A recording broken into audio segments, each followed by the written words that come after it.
நடிகை விஜயலட்சுமி சமூக வலைதளங்களில் தற்பொழுது ஒரு வீடியோவை பதிவு செய்துள்ளார்.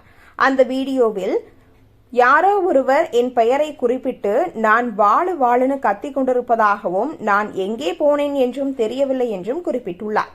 போன வாரம்தான் சீமானையும் நாம் தமிழர் கட்சியையும் விமர்சித்து ஒரு வீடியோ போட்டேன். எதற்கெடுத்தாலும் அவசர வழக்காக விசாரிங்கன்னு சீமான் கேட்பாரே. என்னுடைய வழக்கை தள்ளுபடி செய்ய சொல்லி ஹைகோர்ட்டில் சீமான் ஒரு வழக்கு தாக்கல் செய்திருக்கிறாரே.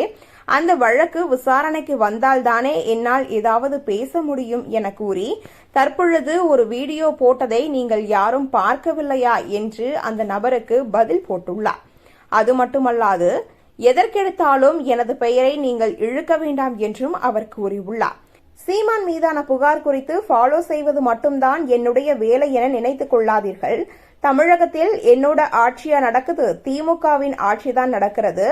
எதற்கு என் பெயரையே சொல்கிறீர்கள் என கூறியுள்ளார். மேலும் சவுக்கு சங்கரை விட சீமான் தான் 14 ஆண்டுகளாக மக்களை ஏமாற்றிக் கொண்டு இருக்கிறார், அவர் அட்டூழியம் செய்து கொண்டிருக்கிறார் என தற்பொழுது அந்த வீடியோவில் கூறியுள்ளார். இந்த ஒரு காணொளி தற்பொழுது சமூக வலைதளங்களில் மிக வேகமாக பரவி வருகிறது.